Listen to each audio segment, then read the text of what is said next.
Okay, this is Jolie here for the English Mixed Martial Arts Association. Mark Spencer's joining me today. Hi, Nigel. You all right? Yes, very well, very good, thank you.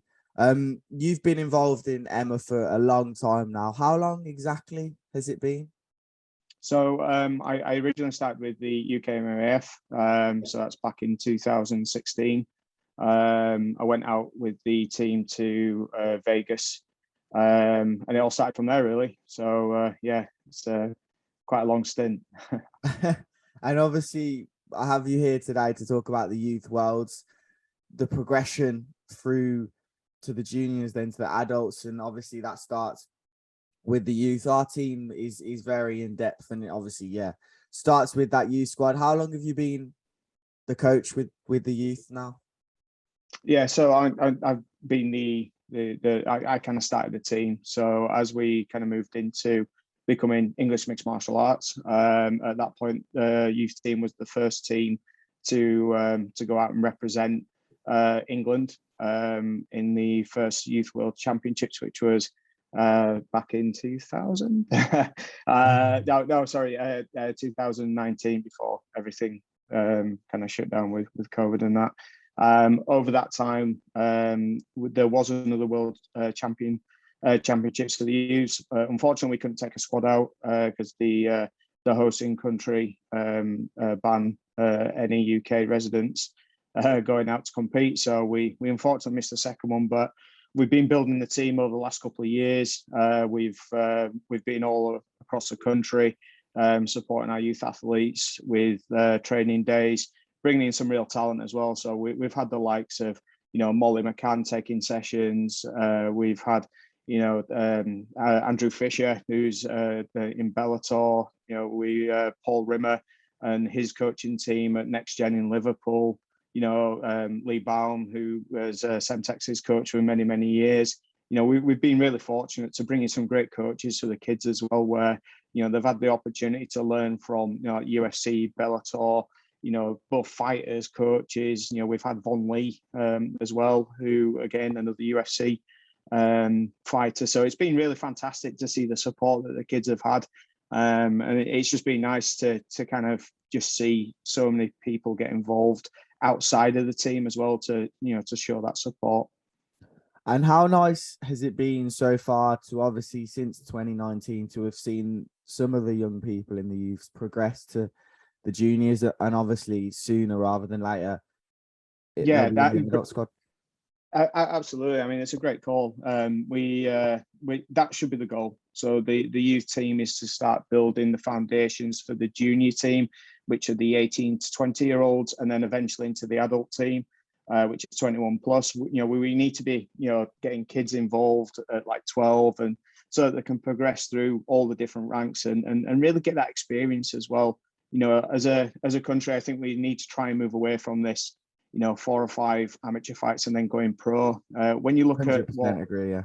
It is crazy, like when we go up against people from the likes of, kind of, obviously it's a little difficult at the moment, but like Russia and places like that, those kids are, the adults they've got 30 fights behind them. A really good example is obviously kind of Mokiev. Like, he's had many fights at amateur, and now he's building his career. But we've also got, people like Melissa Mullins. We've got people like Christian Duncan.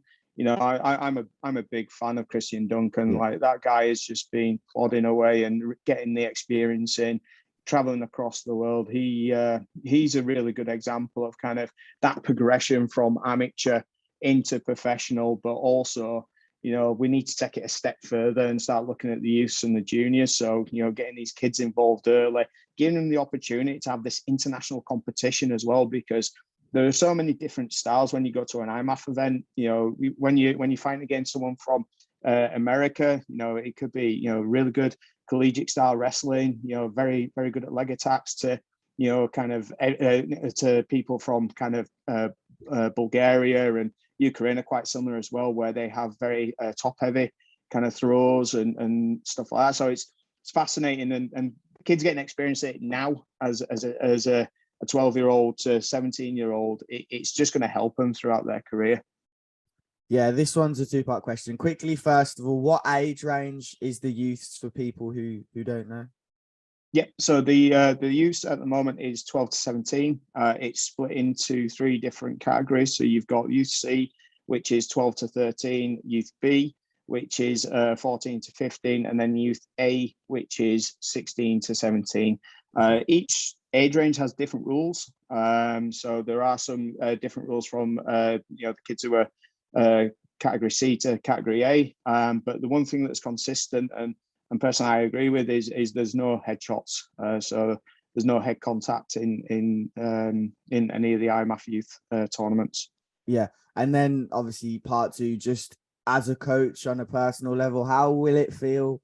How satisfying will it be when you then see someone who you've coached since say 2019, 2020, whatever it is, and see them in the IMAFs going through that whole journey? How satisfying will that be for you, Mark? So I'm quite lucky. Like for me, I've been involved with obviously English mixed martial arts and IMAS for many years now. So as a coach, I'm quite proud of one of my athletes, well, all my athletes, but from an IMAF point of view, Jo Doyle.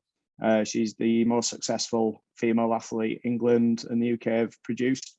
So she's got gold, silver, and bronze. Next to that, I've worked quite closely with like Megan Morris, again gold and silver. Athlete. It's brilliant. It really is great. I can there's quite a few achievements I can kind of really look back at and really be proud of.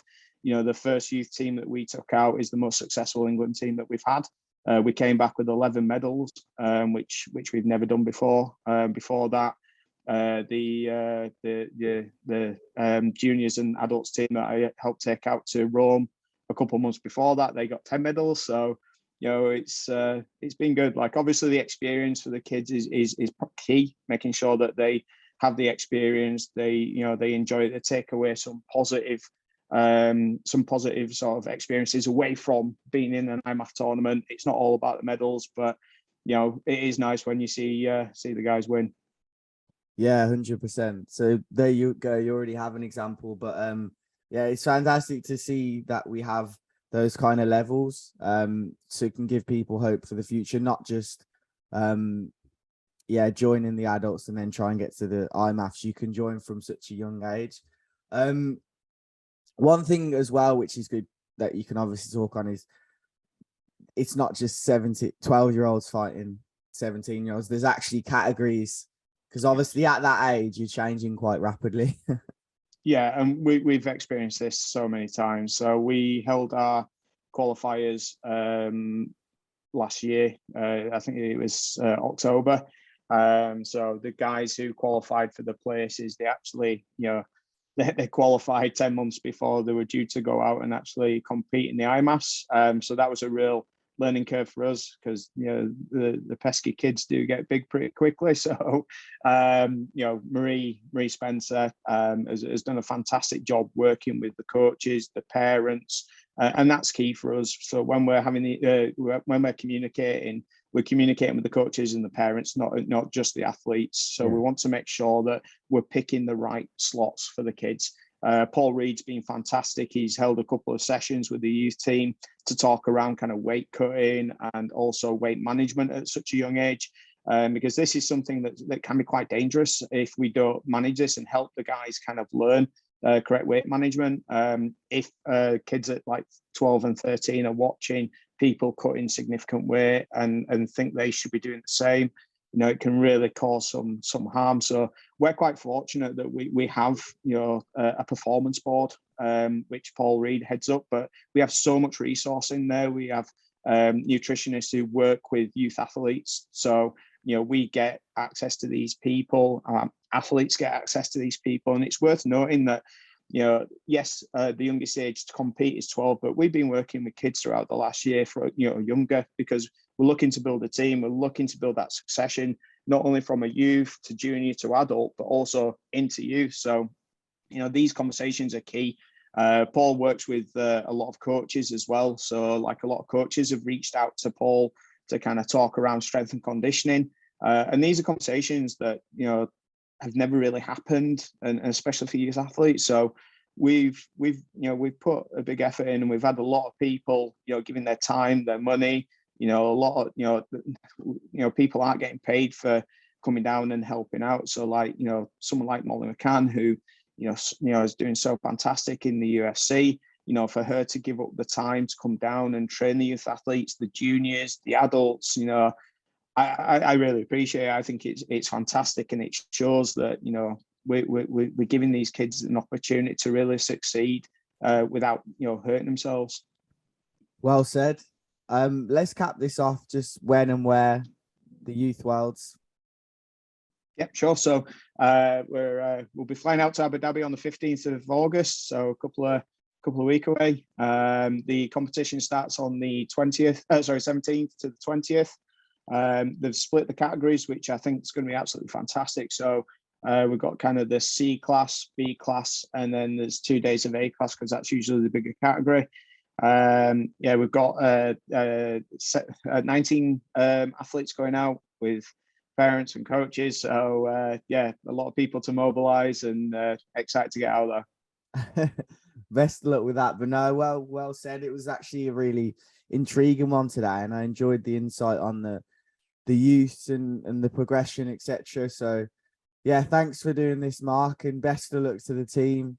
Safe flight. I know it's a long journey as well over there, over to Abu Dhabi.